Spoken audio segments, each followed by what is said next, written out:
Warren Buffett has famously described the enormous wealth-generating benefits of investing in index funds. But what are funds, and what makes them such a powerful wealth creator? Funds have been around in their current form for close to 100 years and are known as collective investments. In simple terms, funds are an investment product that allows individuals to invest together. It's a means to collect cash from a range of investors, which in turn is invested into assets. This can include stocks and shares, bonds, real estate, or a mix of different assets. Funds come in all shapes and sizes and by various different names, but at their heart, they all work in much the same way.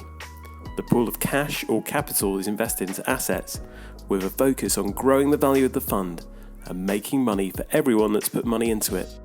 Investment returns can come in the form of capital, an increase in the value of the fund, income, payments out of the fund, or a mix of both. Funds can either be actively or passively managed. Active funds are managed by a fund manager whose job is to pick and choose investments with the aim of delivering a performance that beats the fund's stated benchmark or index. They usually cost a little bit more, but can offer better returns if they're managed well. Passive funds, on the other hand, try to replicate the return of an index, be that the S&P 500, the FTSE 100, or any other financial index. Due to their relative simplicity, they usually have cheaper fees, sometimes charging no fees at all. You might know them as index funds or ETFs.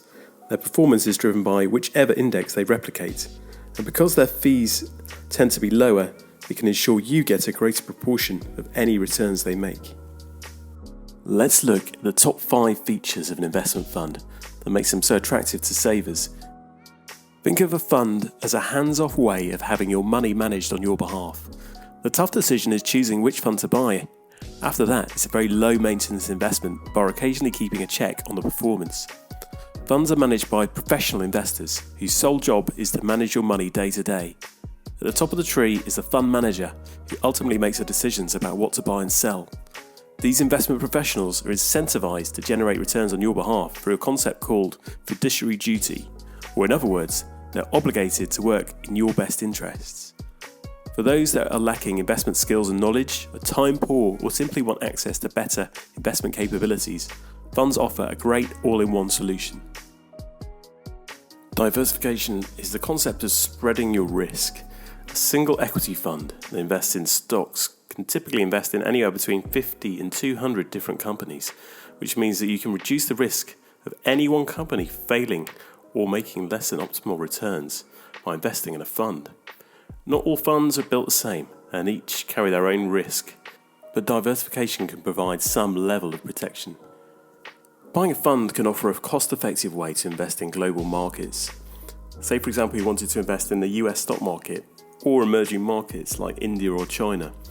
Funds can offer a simple way to gain access to these investment markets without navigating the additional brokerage charges and taxes that you may incur as an individual investor. Equally, they can offer easy access to asset classes that you would typically need a lot more capital to invest into, like direct real estate and infrastructure. Liquidity means how quickly you can return your investment back to cash, so that you can have access to your money when you need it. Even though funds are invested in a portfolio of assets, they usually allow you to sell your investment much quicker than if you held those assets directly yourself. And as regulated funds, there's usually additional protection for individual investors.